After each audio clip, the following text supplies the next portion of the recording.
Anyone, anyone can volunteer to pray for us.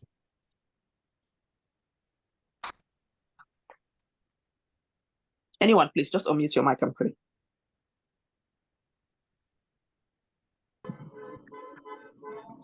Hello, good evening, everyone. Good evening, sir. Yeah, so let's pray. Please go ahead. Thank you. Heavenly Father, King of the universe, we thank you for this day. Thank you for another opportunity to learn, another opportunity to get knowledge. We ask that your light will transform us by the knowledge that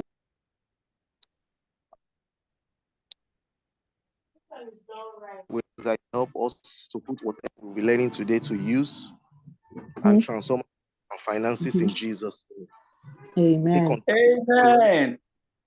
Amen. Take control, Holy Spirit, in Jesus' mighty name. Amen.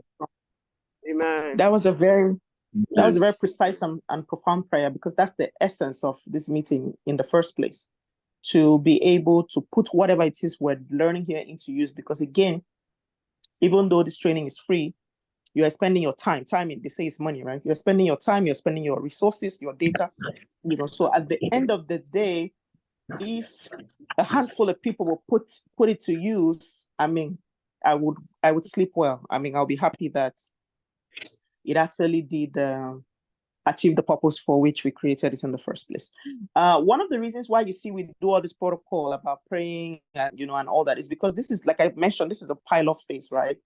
So you guys are privy to some of these things that I'm not sure the rest of the people who come behind you might even be privy to, because we may have to do like a more proper recording where we can have our beneficiaries in terms of trainees from all over, anywhere, to be able to access them. So this pilot phase where we're doing live classes and all that is just the fact that we're test running how really valuable, impactful this will be, so we can now better know the best way to curate it. Because of course, you don't expect that I would always be available real time to do this. No, I mean, that's going to be almost impossible. But we would find a way to do it in such a way that the e-learning portal will serve. By the time we have the recording, we put it there. Maybe once a week, we can schedule to do a Q&A for, all the modules, that sort of thing. So I think that these people you guys who are coming to consume this resource real time, I feel like you kind of have something special, because I can connect and relate with everyone, on a personal level.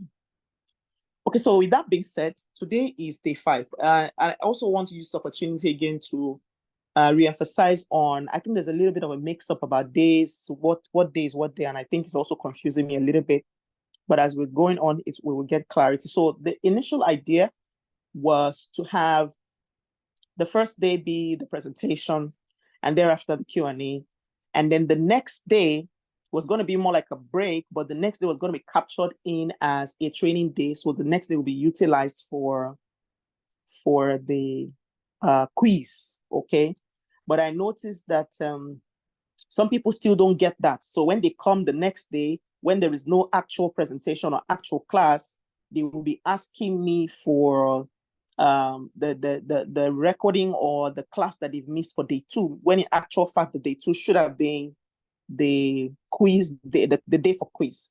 So I have to find the most simpler, easy way to communicate that, so that everybody understands that on the next day after after today, for example, tomorrow, there won't be live class, or neither would there be any kind of presentation for that matter. There would just be a Q&A session, a quiz session that will be done by the individual students. So we don't have to, gather here.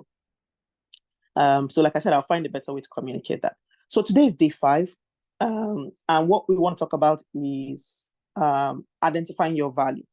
Now, like I said in the presentation I had done, we had recorded and uploaded on Zoom, that I'm trying very hard to make sure that this class is not treated as an academia or like an academic class, or as you will find in an educational or a business school setting where certain terminologies are used for some, topics that we all generally know. For example, today's module under a regular academic setting would have been called value preposition.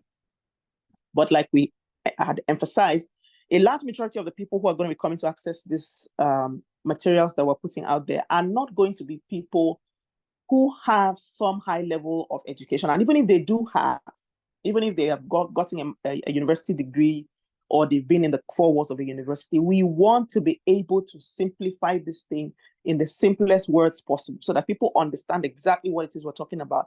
And most importantly, like the guy prayed, to put them into use. So as much as I try my best to use the most simplest language, I know I'm still caught up using some vocabularies and all that, but I know that I communicate. I know that even with my vocabularies, this is my work, and I know I communicate. Even if I speak to a woman who does not speak English, with the little English that I can speak and how I speak, I know that they would still understand, right? So the point is that we're trying to simplify this, so we may not be using certain technical terms as it would have been known around the study of entrepreneurship, if you like. So like I said, today's topic under a regular academic setting would have been value proposition, but we decided to just say, let us be able to identify our value. Let us be able to list the value that our products offer. Now, apart from the fact that, away from the fact that you've decided that you want to be an entrepreneur, because again, one thing I want us to reemphasize is that freelancing is a business as well. The only difference is that it is not the conventional business, neither as much as it is it's a type of self-employment, which means it's a job, right? It is also a type of business. So that's why it is interesting, because it's caught up in between. It is not a full-fledged business, neither is it a regular, everyday type of employment as well. And I find that really interesting because, I feel like this flexibility and this not putting you in the box that it provides and giving you the liberty and the liberation and the dynamism and the flexibility to be able to offer this service in a way that you deem fit and still solve the problem of the customer is really interesting for me. And I really wish and hope that it will be interesting for as many people who think that this is a path that they want to take as well. So like I said, we want to identify our value. We want to be able to list the solution, the problems that we're solving for our clients. We want to be able to list the type of solution that our clients would have after subscribing to our service. So if a client comes to you, you say you do something, maybe you say you are a caterer, for example. I've had a couple of times when I have had to engage someone to make food for me for maybe my son's event or whatever it is, and you find that at the end of the event or at the end of the day, I was not satisfied with the service that I received. It is important for the person who's going to be taking your service to know exactly what you will deliver. In fact, to the tiniest details, if possible, how the food would taste, if it will come hot, if it will be served in plates, if it will be served in takeaway. I'm just using that as an example, right? Same thing would be applicable to somebody who's offering a service. If somebody is going to be cutting their hair in your salon, for example, or you are a freelance barber, which is also possible. And like I said, freelancing, as far as I know, is getting into every industry. So very soon, you might even have barbers who may not even necessarily have shops. You just know that this barber can cut well, and all you just need to do is to call him, and he comes to your house or comes to wherever it is you are and give you a haircut, and he goes away. And that way, he's still earning a living. And I still know people, in fact, in the city where I live, most of these kind of services, that's how we take it. So you just call your barber and say, oh, Saturday I'll be available by so time. Please come and cut my. That is freelancing as well. This person does not have a shop where he offers the service and he can. But that does not mean that if you're a freelancer, you cannot have a shop or you cannot have a place where people can meet you. You can have both, right? But I'm just trying to explain that freelancers, as they work in the most simplest way or in the most simplest module where they don't have to incur so much cost with regards to a regular business setup, I hope you understand what I mean, though. Anyway, so I don't get too carried away, and let's proceed with the presentation from start to finish. So today is day 5. We're identifying the value of our individual businesses. So what is it that your products, what exactly is it that is the value that your product offers? So what is your product's value? And whenever I also talk about a product, I don't mean that it must be tangible, because even a service can be a product. So I'm going to be using both product and service interchangeably. So if, for example, you are a graphic designer, you're offering a graphic design service, that is your product. That you can say that's your service, but it's also your product, right? So product and service can be used interchangeably and they could mean the same thing. So before you consider starting your freelance consulting business or freelancing at all, okay, or even any business at all, right? You must be sure what value you are going to be offering. You must be very sure that you can tangibly feel, and I don't mean that even if it's a service, but you can, your customer should be able to just hear you make a few sentences and know exactly what value they're going to be getting from the service or the product that you're going to be offering them. Okay, so you must be convinced deep down within yourself that you actually have a solution for that problem or that pain point that your customers have. You must be convinced. If you're not sure, then don't even start. If you're not sure that you know exactly the solution that you're going to offer, and you know deep down within you that that solution will actually do solve the problem, then don't even bother starting until you are sure. Until you're sure you have that skill, you have that product, you have that service, and it's going to satisfy the need of your customer. Okay. Now, the next thing that is important to note after you have been able to establish what that service or that product is that you must be able to, in a very clear, simple statement, explain the benefit of your products and services, okay? Now, you must be able to let your customer know how it solves their problem and why it is different from your competitors or other people's products. But most importantly, in fact, the number one thing I think, before we even talk about how it solves the problem and before we talk about how it is different, in the most simplest way, if you're not able to, in the most simplest way, describe the products, that the service that you're offering and make the customer see from just a few words what you are going to do for them and how it will solve the problem, then you are still working. It means that you are still you are still in the oven. And it is very important that you make sure that you bake that product very well, or you think about that product very well in such a manner that if somebody meets you and you shake their hand, it says, "What do?" You should be able to say, "This is what I do." And after you say, "This is what I do," in 1, 2, 3 sentences, the person should be able to say, "Oh, maybe this can solve my problem." And then the person now says, the few sentences should now make the person be interested to want to know what the details are, or what the details of the solution that you provide are or is. Okay. So figure out, as you are thinking, as you are on the drawing board, start thinking about that few sentences that you are going to use, or even few words that you are going to use. For example, somebody meets me, I'm a freelancer, right? And he asks me, what service do you offer? Let me use myself, for example. Now, I told you that I mentioned before I started this training that even before I knew the term freelancing, I was already freelancing, but I didn't know that time the name was not freelancing. What we knew was consulting, because I have been doing consulting on diverse fields, both in the private sector and in the government sector. Now, I've been doing consulting in a couple of fields, in media, doing media consulting, and I was also providing the training aspect of it. So what do I do? What did I do for government? I used to go to government agencies and tell them that I can help them communicate any programs, any campaigns, any ideas, or anything that is currently happening in that ministry or in that agency at that time to members of the public. Because of course, consistently, ministries, agencies, parastatals have 1 or 2 messages that they want to pass across to members of the public. All I needed to do then was to do the research and find out what agency has something that they want to communicate, and how can I go there to help them communicate. And what I did then was set up a small radio program where I invite them one after the other, or curate a particular campaign for a period of time, maybe for 12 weeks, for 1 year, like that. And then I invite them to come and talk about this program. So what I did was pour them to come and effectively talk about whatever message that they have. So I was providing media consultancy for my media, for the government agencies, I beg your pardon. So when I go to them, how do I market myself? I just go to the unit that I know is in charge of communication, and I tell them, I want to find out if there is any message that this agency has right now that the public needs to know about. And that's how I start my marketing. And then the person who is there sometimes may not even know that they have that problem. She will start thinking, because of the question that I've been able to ask her, because of the way I've been able to even make her see. So what this also meant is that there's a way that many of us here who are freelancers are going to even approach our customers, that some of our customers may not know that they have the problems until you provide a solution.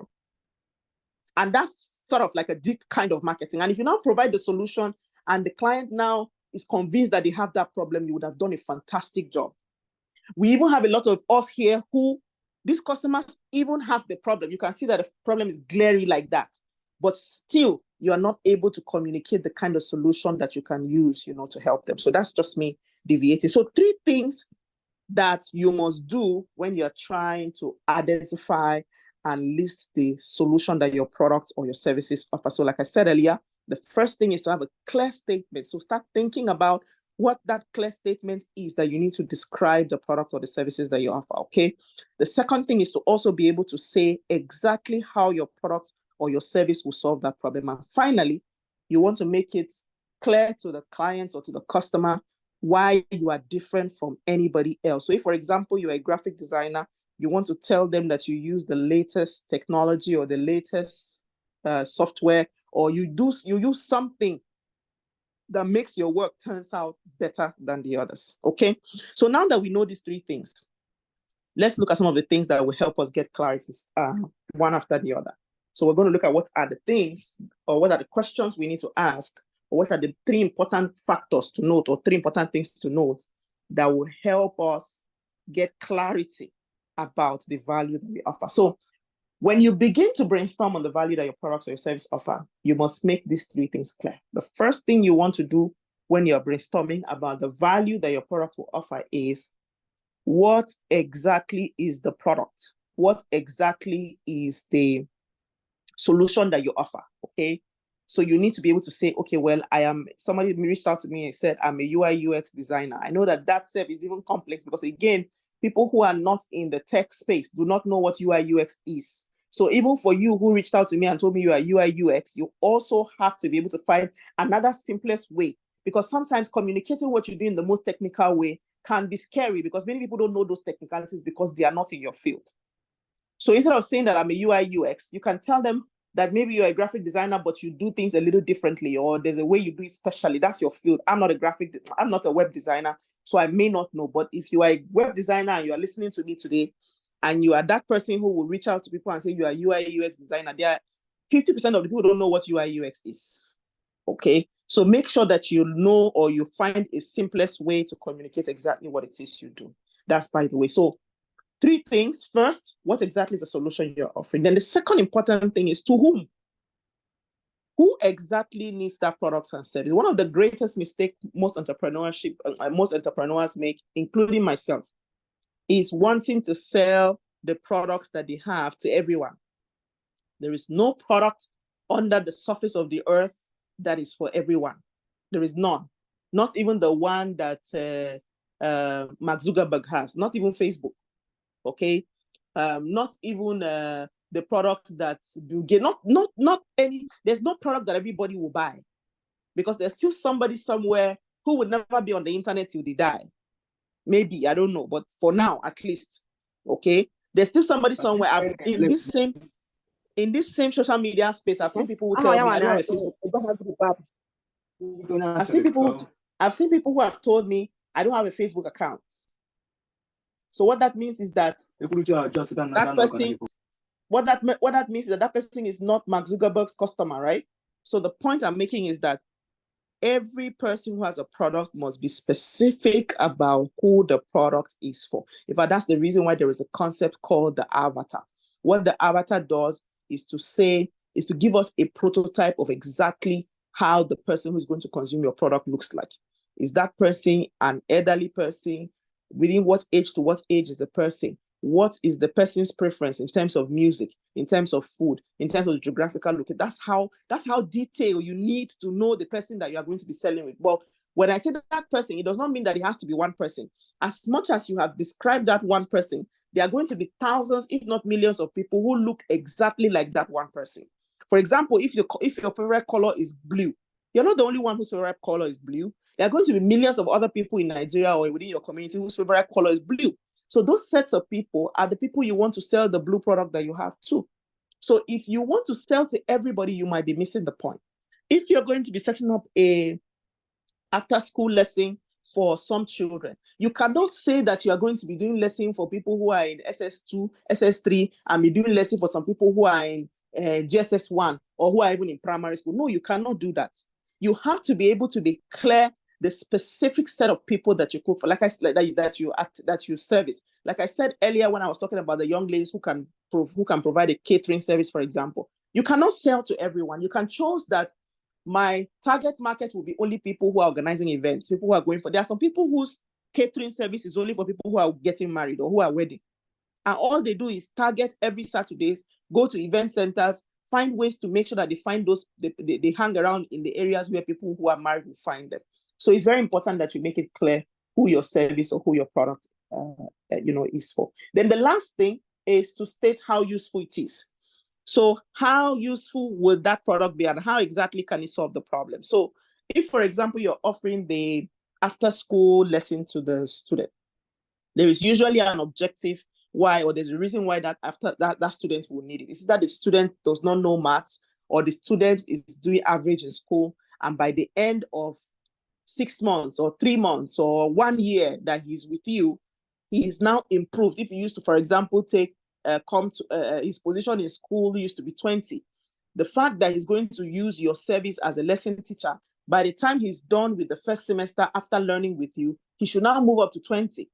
And if he stays longer with you, you should now move up to 5, like that. So there has to be a specific progress or specific value, specific impact. Something must happen to that person who has decided to use your product, okay? So you must be able to state clearly how useful that product will be and how it will exactly solve the customer problem. So for example, where will the customer be before they use your product, and where would they be after that's the reason why you have a lot of this internet, what I ordered versus what I got, or the before and after.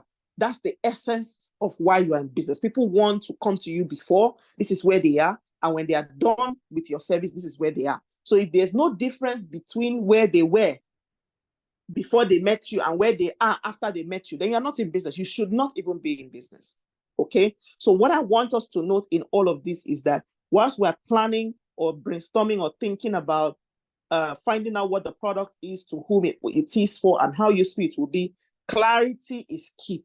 And again, don't over-exaggerate whatever it is you're offering. In fact, you find that the biggest business brands in the world do not over-exaggerate. They just do their research, curate the product, and ensure that it's solved. And in fact, it does not even have to solve 100% of the problem. If there is going to be a clear differential, or there's a clear difference from when they came to you to when they left you, that's fair enough. Nothing lasts forever, right? Even though you go to your specialist, you're in the hospital, you are seeing the best of doctors, a patient will still die. But at least at the time I'm meeting you as a doctor and you are taking care of me, there should be some improvement that says that whatever you are recommending at least is working. But there are times when, of course, it gets to the end point where it does not work. That's a different ball game altogether. But what I'm just trying to say is that you don't even have to provide 100%. Like, nothing is perfect. So you don't even have to provide 100% perfection in your service, but let there be some value that the client is going to get from you. I hope we're getting. Now, the problem is that this presentation, when we do it, it's not supposed to be a presentation. It's actually supposed to be Q&A, so it's supposed to be fast. But because you guys don't listen to the first one, I have to do what we're doing. So when you're writing your value proposition, I still have to chip in the preposition here a little bit, especially for those who are in the academic setting. You probably would understand. Now, a value proposition, it can also be called a USP. It's called the unique selling point, or UVP, unique value proposition. So what that means is that in the simple man terms, in fact, the unique selling point is actually the simple man terms. So your preposition or your value proposition has to be something that people see the first time they reach you. In fact, if you make a mistake to keep your value proposition at the end, or maybe after the person is already having the conversation with you and the person wants to go, that's when you're showing it, you are missing it.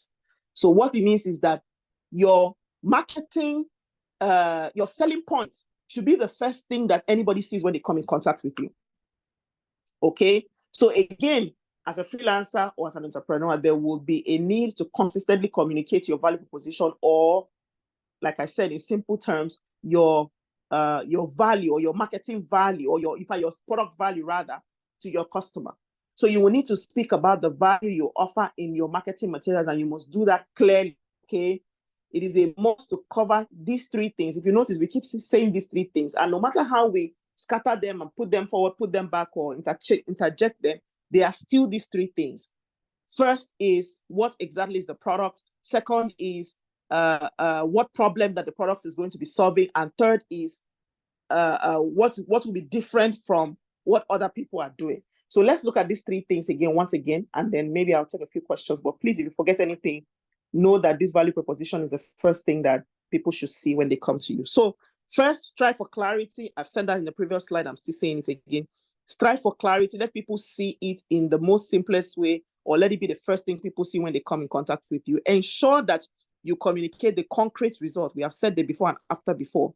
When people come to you, let them see the concrete results that they will get when they purchase your product. And like I said, also, always ensure that they can see what you're doing better than the others, because don't forget, you're not going to be the only one in business. There are going to be other competitors. So when they are coming to you, why should they come to you? Why should they not go to somebody else? If you're a tailor, you are sewing clothes, or you are doing whatever it is you're offering, why should that person come to you? There must be something that you're saying that makes you different from the person. In my case, for example, when I was offering media consulting service, and even up till now, for the government agencies, I still have some of them as clients. When I'm building profiles for them, business profiles for them, when I'm building annual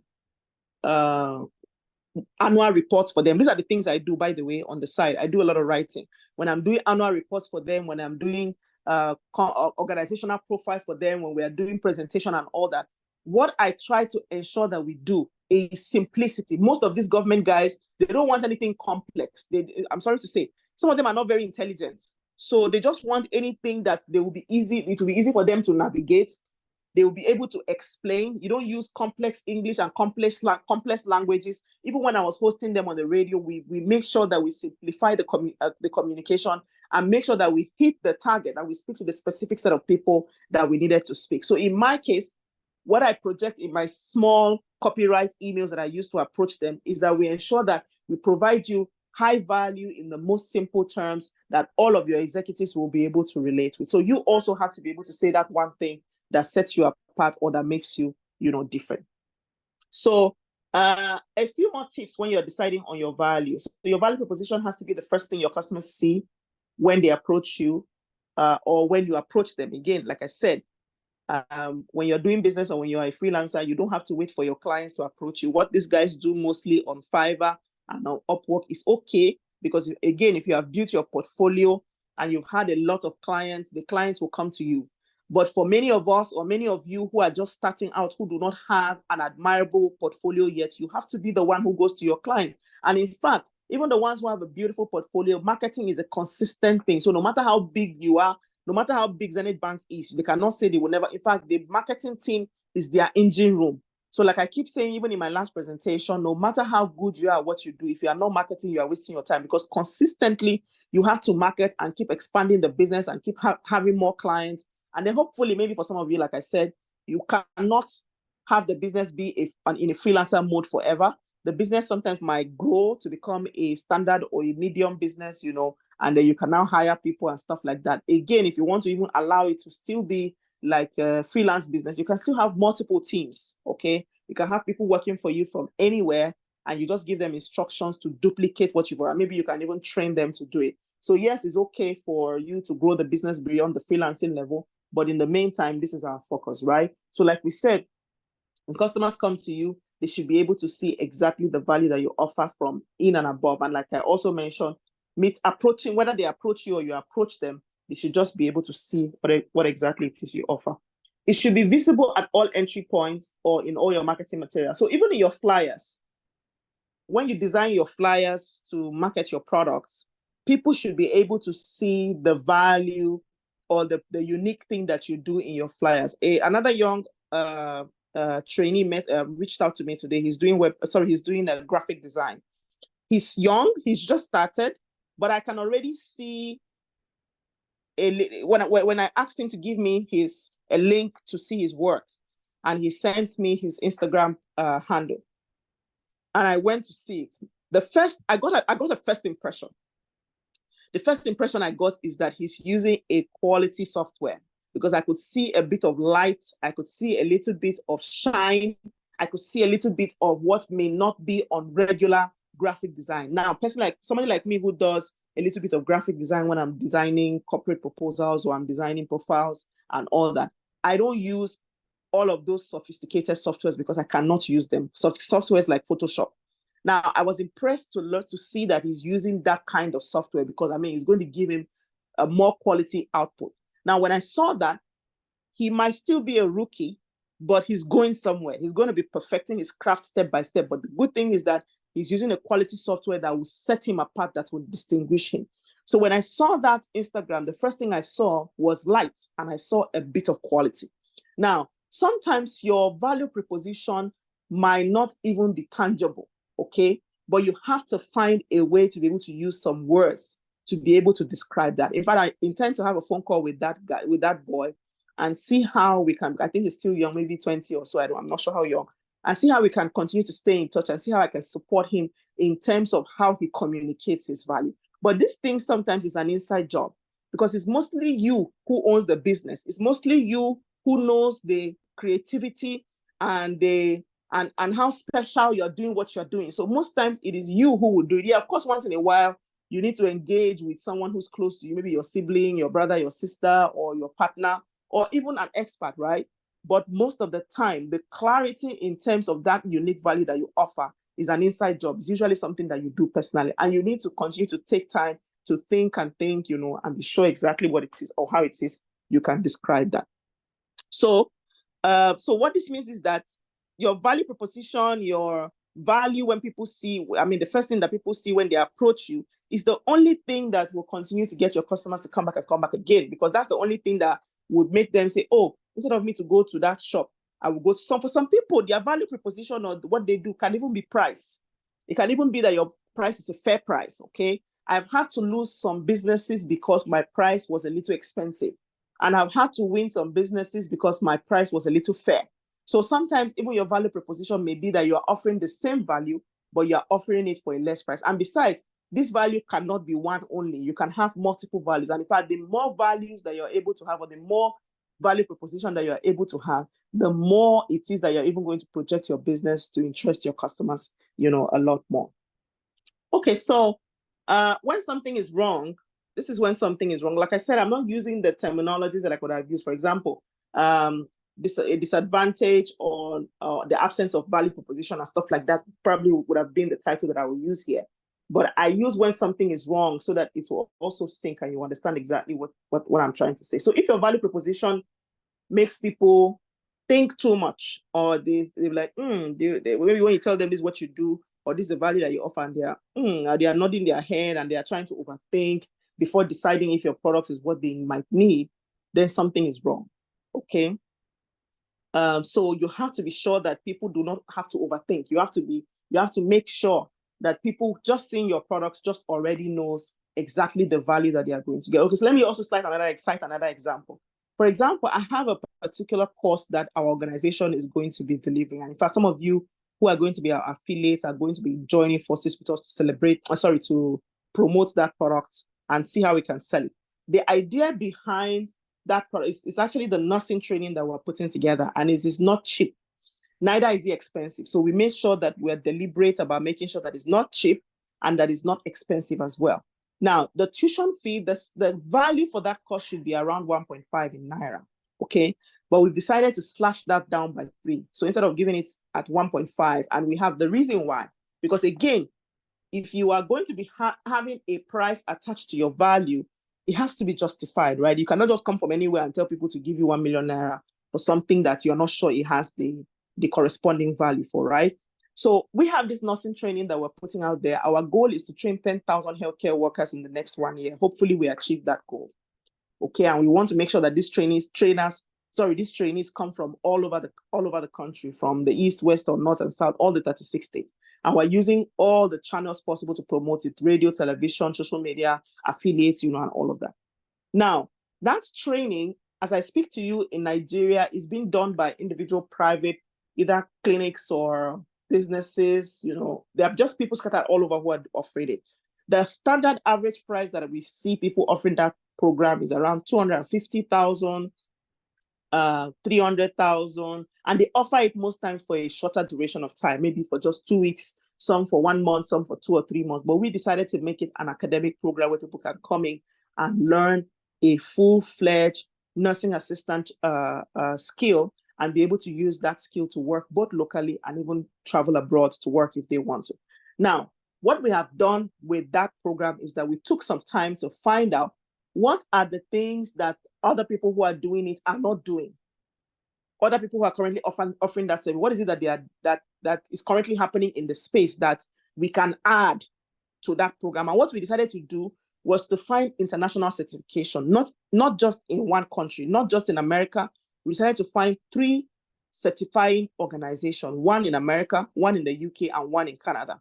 We've been able to get approval for the American one. We've been able to get approval for the Canadian one. We're still working on getting approval for the UK one.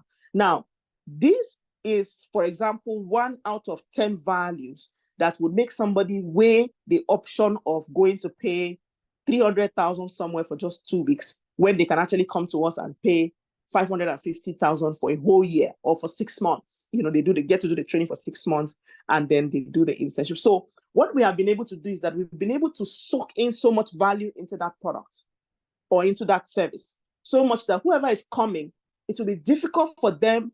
In fact, some of them will have to go the extra mile to find the money or find the resources to enroll for that program, whether they have it or not, because, sorry, I'm not able to read what you said, because they will see so much value, you know, that is embedded in that program. So the point I'm making here is that you have to make sure that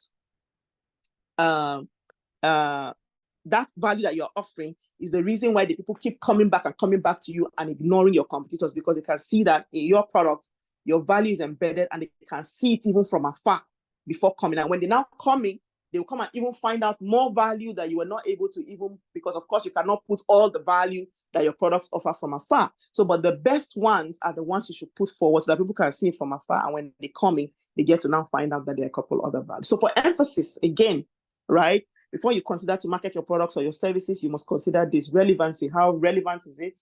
What, like we keep saying, what are the problems that the service is going to solve? Then you also want to consider quantified value. What are the specific benefits? What is going to be the before and what is going to be the after when the person, you know, uses your service? And finally, what is the differentiation? What is going to make you different from what other people are doing? Now, if you want to stay long in business, if you want to make your product and your service do well and make sure that the business is sustainable, these 3 things, if you notice in all 8, 9, 10 slides that we've done, is more or less just repeating the 3 things in different ways. But these are the key 3 things that you must do when you're trying to ensure that you identify the value that your product offers. Okay. First, what exactly is it? What problem is it solving? What would be the thing? What would be the before and the after? And how is it different from what other people are going to be offering? Okay. So in summary, or as usual, in our final words, we'll always say that freelancing is an appealing career, but it's also essential to note that, like every other job, it takes hard work, it takes dedication, it takes commitment. You have to do the inside work. You have to do all the heavy lifting. Okay. So if you're not sure you have mastered the skill or you have properly curated the products or the service well enough to deliver, do not venture yet. Okay. So it is a must to let your customers see and receive the value your products and your services offers, and you must ensure to go over and beyond to deliver nothing less than the products or services that you promise. Okay. So only then can you be guaranteed, like we said earlier, of repeat clients and a sustained business. So this is basically what it is. These 3 key things are very important, you know, to take note when you're defining the value for your service. So this is the end of my presentation. I will give you the opportunity now to ask questions and then we will close. Let's not take too many questions because I feel like it's pretty straightforward and is understood. But if there's any question you want to ask that is specific to your own area, that is specific to your field, I wouldn't mind to want to see how we can put our heads together and come up with a response that would help you. But this brainstorming, you should do it with your friends, you should do it with your colleagues, you should do it with your partners, you should even do it with your parents, your children. Sometimes they are the first people who actually do patronize the service. So it depends on what exactly it is you're offering. So if you want to ask a question, you want to contribute, please go ahead. I'll see if I can read some of the comments in the chat. But I see Bambio Joseph's hand up, so you can go ahead and speak. Okay, good evening. Good evening, Joseph. I have a question, though I don't have a skill for now, but I'm just trying to figure out one figure that usually would deal with marketing this thing. And assuming now I am a freelancer, then I want to, like, let me take for example, as now I want to market the shoe. And I have a friend that is a shoemaker. That's why you want to manufacture the shoe, right? Yes. Already I know my product already is the shoe that I am selling, right? Yes. Then yes. already I know how useful it is. So yes. as a freelancer, did I need to go and ask about the materials that is used in making that shoes in order for me to know the quality of the product, or the quality of the product will be the money that I'll put for the that is the price that I'll be selling the shoes. Okay. Yeah, that's an interesting question. And one of the things I like about this question is the fact that one of the things we like to let freelancers know, and we like to let people who are considering start a business, because one of the things that have kept a lot of young people down, and I'm speaking from experience, is that you think that these products that you must sell, when you're an entrepreneur, the product that you must sell must be your product. No, it doesn't have to be your product. You can sell other people's products and not be involved with the headache that has to do with the production. But of course, it's very important for you to understand how the production process went in and what the materials are, like he's trying to ask now. And I think I find this really interesting. And I like the fact that you have a friend who has shoes, who is doing who is into production of shoes, and what you want to do is pretty much to market it. Yes, your question is very valid. It is very important that you find out the materials that they use in producing the shoe. Okay. It's very important that you, even if it's possible for you, if the place where they are making the shoes within your locality or your local environment, to go to the factory yourself and see how those shoes are being made, and even get to understand the uniqueness in how the production is done, and in comparison to what other people do, okay, or what other people who are into production of shoes do, so that by the time you are selling this shoe to the people you are approaching, you will not lack the value proposition or the marketing statements or sentences to make. So yes, to answer your question, it makes sense to know the materials that are being used and to know the importance of those materials that are being used. For example, if they are leather, what sort of leather, and why did he choose that type of leather? Why is that leather better than another leather? Is it like because the duration is going to be the shoe is going to last longer than all that type of leather, or what? So yes, it's very important for you to learn about the materials and the processes, and then how about your own value proposition for it? Because here's the thing. One thing I want you to notice is that the shoe now is not only your product, because don't forget that you're not the producer of the shoe. It is the sales of that shoe that is your product. I hope you know that. Okay. So the sales, because what you are offering to what you are doing with this person is the marketing of his product. So he's the owner of the product, but your own product is the sales of the shoe. So you have to learn all you need to do to be able to say what exactly you are, or enhance your own product, which is actually the sales. So it is important for you, yes, to learn about the materials, to learn about how durable the shoe will be, to learn about the advantage of whatever it is you have to learn. Now, I'm not in that industry. I will not be able to tell, but if you are going to be working with your friend, ask all those questions, because you are going to need them or use them for marketing. So yes, that's a fantastic question. So get all the information that you can get. Okay. I see Peter is here, but somebody asked a question. Let me see the address. So what's the difference between remote and freelancing? It's the same thing. Working remotely is as good as most freelancers work remotely, so it's the same thing. But again, there are some people who are not freelancers who work remotely anyway, because there are people who are, okay, I take my words back, it's not the same thing. Most freelancers work remotely. It means that they can work from anywhere. Working remotely means you can work from anywhere, okay?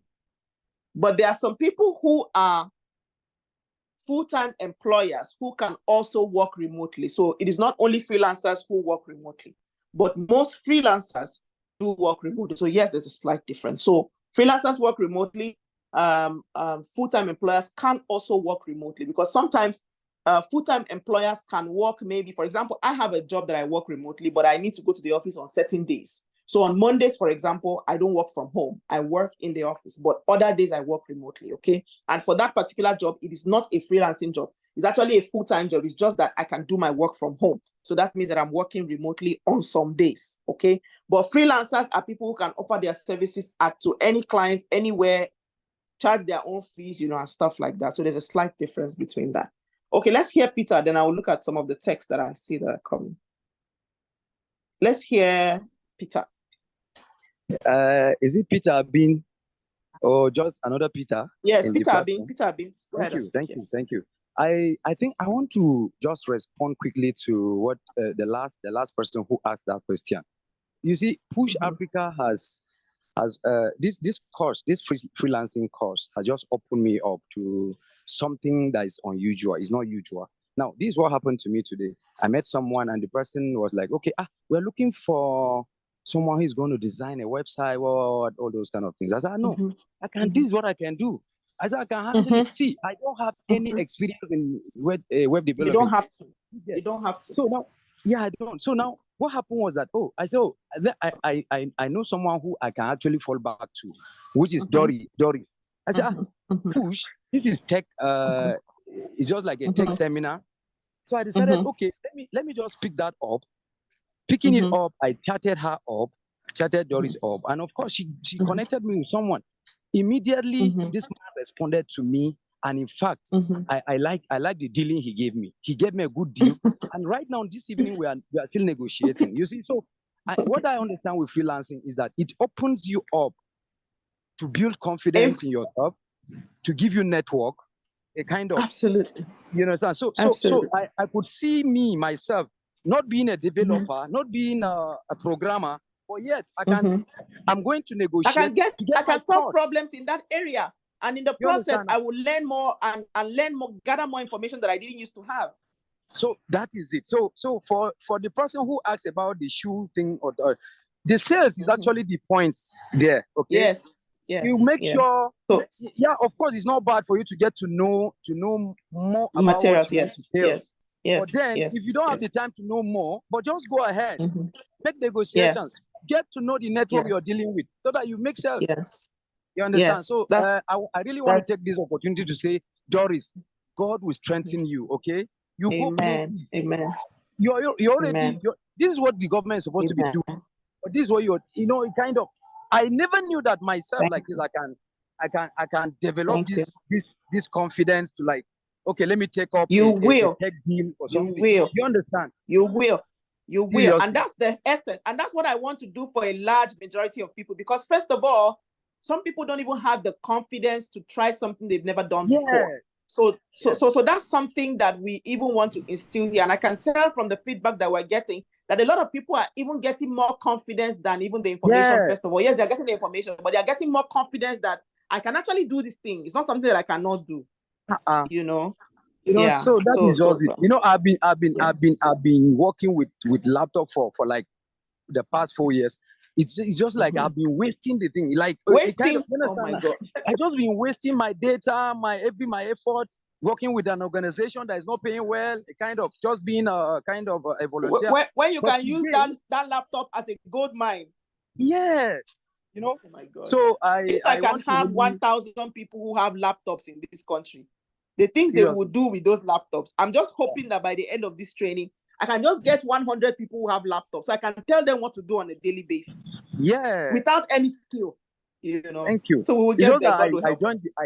I joined late because of it's raining here, so my network has not been stable. That's why. But then I think I got some of the presentation. But I'll listen to the recorded version. Thank you so much. All right, that's fine. Thank you so much, Paul.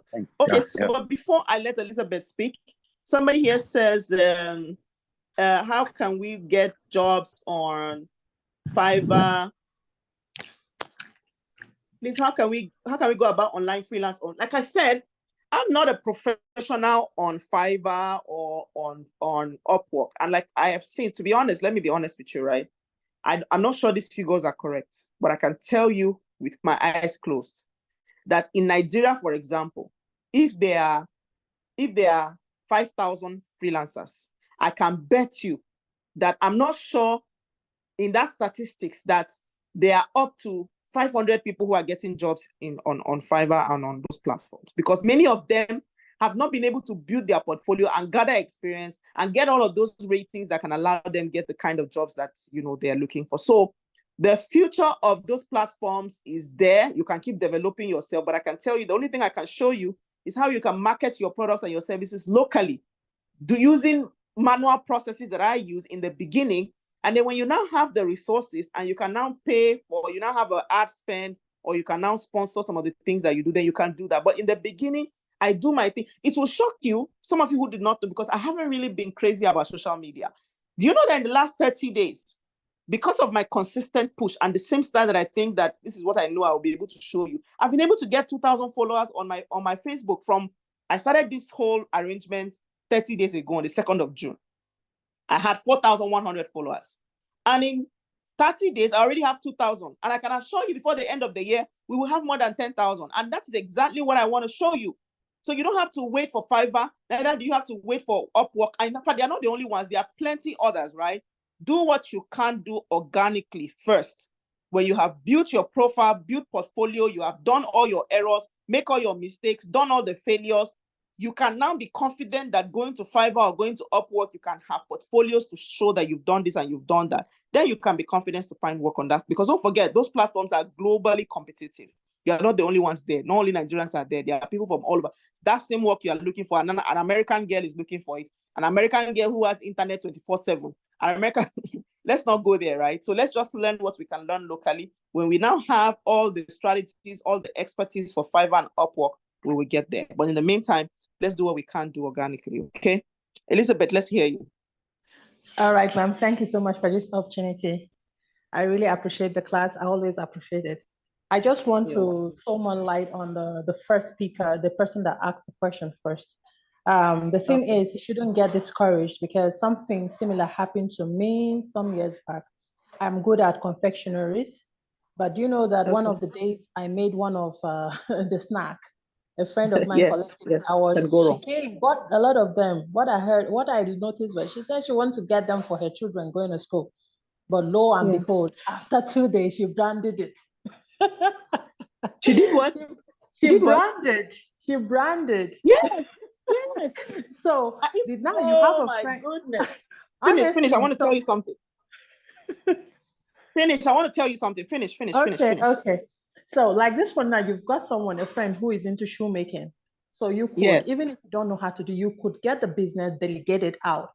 Just give it out to make more money out of it. So that is it. So that's just a little encouragement there. God bless you. God bless you. And I'm going to take a little bit more time to further explain the things you just said. But before I do that, let me tell you something, right? I am not a successful businesswoman yet, but I will be, okay? But if you ask people who are close to me, my siblings, my friends, they will tell you that there's almost about no kind of business I have not done. I have sold kuli before, in case some of you are in the north who know what kuli is. I have branded kuli packs. Of course, you see, I take them to supermarkets. I take them to Urban, or I take them to I used to live in Games Village then. I take them to the supermarkets that are around those areas. And when people eat those kuli, they always ask for more. Guess what I did? I ate it one day. I think I was in Niger sometime. Somebody gave me the kuli and I ate it. And it was like, what sort of local snacks taste this nice? I knew that the same way that I loved it, everybody else would love it. So what I decided to do was to find the best of pack. I decided to find the best of packaging that I know fits my kind of person and will fit people around like me, people who like style, who likes branding, who like packaging like me. And I began to sell it. And guess what? My profit was 50%. So rebranding other people's product is business itself. And that's exactly what affiliate marketing is. And to add to what I said I was going to talk to even you about, Elizabeth, is that it is my prayer and it is my hope that I'm going to be able to use this platform, okay, to teach as many of you how you can get people to market your own products for you. Because see, you should be more concerned about the production of your business. This is like a second stage kind of training. This is like, for me, I feel like this is like This is like the next stage of your business. And I think that everybody should do this because this is the way I win. And this is the way I'm even winning currently. Every day I keep begging you to help me share, right? What is that? That's affiliate marketing. I'm asking people to help me do the things that I do because only me, if I do it, I will not be able to get the kind of result that I want to get. So if you do not have that mindset of having to get people around you to help you duplicate your effort, you are going to waste too much time and you're not going to really maximize the kind of profit you should have in your product. So one of the things I would like to even teach most of you who are freelancers, most of you who are business owners, is to duplicate your efforts. And the people that I'm going to be having to participate in that challenge is the same thing the same strategy we're going to be utilizing. And we're going to encourage you to also utilize the same. There's how many people in Nigeria? 300 million now, right? We are just a few of us. We are less than 3,000 of us who knows about this conversation we're having now. The idea is to have more than 3 million of us know it. And there's no stopping us. Nobody's going to stop us. Okay? Because we are doing this and we're not even just doing it. We are impacting on, at least you see many people come here and they say, oh, this is an eye-opener for me. Oh, this is boosting my confidence. Oh, I didn't know oh yeah, I used to know this, but this has, that's the idea. So we're not even just having a training. We are encouraging people and passing the baton to spark fire in as many young people so that people will stop sitting down, being idle. Stop using that data to play and complain that there's no work when you can just duplicate. Now, the same thing they do. From morning till night, I sit down. That's exactly what I do. I do my writing on one side with a few hours, and the remaining few hours, I come here and I tell you, okay, engage with me, talk with me. See, this same thing I'm saying I'm doing here. Even if I was going to be selling this product, this training that we're doing now, the least I can take from the poorest of the person in Nigeria is 10,000, and you will pay. If 3,000 people do not pay, 300 people will pay. And I will still do, and in fact, I'm sorry to say with all humility, there are some of these trainers on the internet who even do less than I'm doing, and they still charge you more and you still pay. So the point I'm making here is that what we want to do is to teach you how, as a community, you can duplicate your effort. You can get people to duplicate that thing that you do. So for you who has a product, you are a caterer. You don't have to wait for only the marketing you can do. There are lots of young people around you. Tell them to rebrand it into their name. Give them a sense of ownership as well, because the only time that sometimes it gets stuck is when you are trying to be selfish, when you want to have everything, you want to have the glory. Our 90-day challenge class, everybody in that class would create something that resonates with them so they can own it. And on that platform, they can sell our product and take a profit of that. So for some people who don't have their own products now, they can start selling other people's products and start making money. And that money they can start saving to continue to think and innovate on how they can create their own thing. Because if there's anything I know about any human being, every human being wants to express themselves, because everybody is giving a gift and a talent inside them to express themselves. So when you want to be seen to be truly empowering the person, you should empower the person to express themselves, even in your own thing that you've given them. So in that challenge, we're going to have 100 people who we would get to be affiliates to sell our product because our product is ready. Their product is still in the formative stage. The proceeds that they are going to make from selling our products are going to be used now to create their own thing. So this is one of the things that we want. So when I said we're going to be having freelance marketing training, these are the things we want to teach you. Don't waste time assuming that somebody's going to do it for you or stay on one platform. This platform, nobody's going to come and gather to you. Nobody knows the value that you're offering. You have to go out there and tell people what you are doing and let them see. And if you are telling 100 people and only 10 people can see, that's okay. I told my sister today that you have to have that, and that's the marketing mentality. What's this guy, Miles Monroe? He says even as he was a child, he was selling candies, okay? That he has only 10 candies to sell, but he makes it a duty to knock on 100 doors because he knows that 90 of the other people will tell him, get out, don't knock on my door, don't do, some will even insult him. But if he's able to sell those 10 candies after knocking 100 doors, his job would have been done and he will go home happy. But some of you want to sit down and you are looking for 10 and you're asking only 5 people. You are joking. They play according to the Nigerian slang. You won't get anywhere with that. So these are the things that we want to teach you, and only for those who are willing to do the work. Because anybody else who just want to sit on the sideline and expect that manners will fall, they are joking. Okay, so this is basically my addition to what you just said. We'll take only 1 or 2 persons and then we'll close. If you have any questions or any addition, please just make them. I will close. Anybody there? or we're good? Yes, sorry, Doris. Yes. Just to now, I'm trying to like, okay, this is something I've been struggling with. Okay, okay, on LinkedIn. Okay, I had this, like, I had like 2 stories I fixed. Okay, I served as the field producer for those 2 stories. You know, in the north, there's this insurgents, all those, farmers herders clash, as they call it, actually. So, I fixed those 2 stories. I was like the field producer.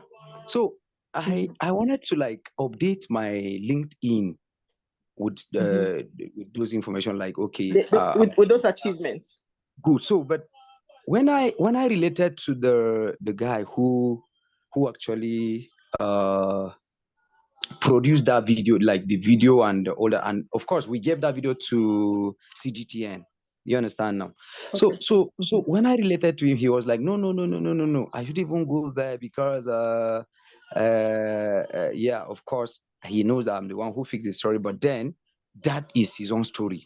Do you understand now? Because he was working with CGTN, though now I think he's with BBC also.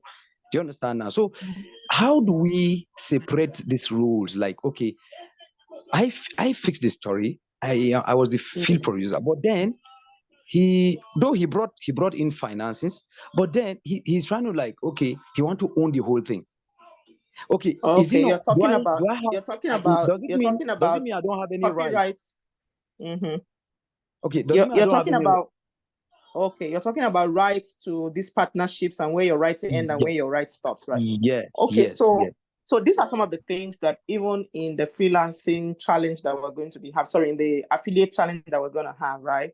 It is very important that from the very beginning, like my friend Elizabeth, who says that the what they call, the friend was packaging her products in a very in a very organized society. That is not correct. That is actually wrong, because yes, you can be charged for trying to, like, you're trying to own something that is not yours. So she should not have just gone ahead. She should not have just gone ahead to brand it without letting the person know. I told you I sold kuli, right? And I repackaged. Before I did that, I had to discuss with the person that this is what I want to do. And I let her know that, in fact, because I want to do this, I'm going to be asking for supplier's price. And the person knows that people do this to our product. And when I told her, it was not new, and she was okay with that. Of course, she wanted more sales. So sometimes even the person you're going to be partnering, for example, Elizabeth is laughing about it because she's excited that somebody thinks that our product is good enough to be repackaged. But it's not that simple. In our Nigerian or African environments, people can just do it anywhere and get away with it. But in other parts of the world, franchise is also being paid for. So even as we give you the affiliate rights to sell our products, there are going to be rules and regulations that guide you, because some people can abuse it. Yeah. You might be shocked that lady who is packaging Elizabeth's product can go and add one other spice. Sorry, whose background is noisy? Can you please mute your mic, Peter? Okay. Let me do that. Yeah. So for example, that lady who is packaging your food, for example, can go and add a salt or add something, a spice that is not your original taste. And somebody who knows that you're the producer of that product can eat it somewhere and say, oh, but I ate it one day, but it didn't taste like yours. It can be an upside. It can also be a downside. Okay. If it is an upside, it means that the people who know your snack will no longer come to you anymore, because somebody is upgrading it and selling it. So it means that they will not buy from you anymore. They will go and buy from that person. That can be, it depends on how you look at it, can be a downside. If it is something that degraded the product, it can also be, so it just depends. So anything can happen. And that's the reason why people who offer franchise will have certain rules and regulations or laws that guides you to duplicate the sales of their product. Now, in your case, for Peter, this is more or less like a right issue. Like, you guys did a production, somebody did something, another person provided money, another person provided the creativity or the intellectual capacity and all that. In the very beginning, before that is done, there should have been like an agreement, a conversation as to who can share, why you can share. I read something recently about these guys who sang Brackets, who sang Yori Yori, and with you, my Yori Yori. I read it recently that those guys went out of business because they went contrary to the agreement that they had with the contract that they signed. And that for a couple of years, because see, sometimes you will ignore some of those smallest lines in the contract without knowing that it is very detrimental to your future. Now, that agreement they would have signed would have said that they would not be able to work with another producer for the next 5 years, for the next 10 years. They would have gone ahead because they were excited in the beginning to sign it. And 1 year, 2 years down the line, something goes wrong and you cannot now do certain things because of the agreement that you've signed, and then you start crying. So what we're saying invariably is that for you now, for example, who could not publish that work, that creative work, because somebody says they put finance into it, well, you can contend it if there is no initial agreement to make that happen. But of course, you know what that means. That would affect your relationship with the person. But if you guys had an understanding that, oh, we have equal right, then you can go ahead and do that. So, but basically, all that has to do with rights issue, franchising issue, and all that. But I would strongly advise, even that guy who is selling that person's shoe, even if it's a one-pager agreement that guides you and puts everybody in a safe place, I think it's something you must do. We're going to be having a challenge soon, but it's not just, we're not just going to take everybody. Yeah, we might take everybody on the challenge. But by the time we are done with the challenge and we have a few people that we've shortlisted who want to work with us, there will definitely be a service agreement as to what they can do, you know, and what they cannot do. So as you're thinking about the future, futuristic plan for your business, please have that at the back of your mind. Whenever you need any help with all those, these are some of the things that I do on my own too. Working documents that can help you safeguard your interest when you are dealing with affiliates or dealing with people who want to market your products or promote your product. It's very imperative that you have something that guides you. I don't know if this was able to help touch on some of the things we raised. Okay, so I think that this will be all. Peter, please confirm if I made any sense. If no, we can always talk. You can always call me and we will talk about it. Doris, Okay. you always make sense now. You always make sense, you know. Thank you. Thank you so much. Seriously, Thank you, so you make much. a lot of sense. Thank you. Yeah, thanks. All right, God bless you. All right, thank you so much. So I think I see some of your comments, some of them. Oh, thank you for the prayer. God gives me the strength. I pray so. I pray also that we are able to, of course, we will sustain this. This is something we're cut out for, so we'll keep doing this. Okay, so I think this will be the end of our presentation today, or the end of our Q&A today. I'd like to close it here. If you have any questions you want to ask, please go ahead and ask. You can DM me.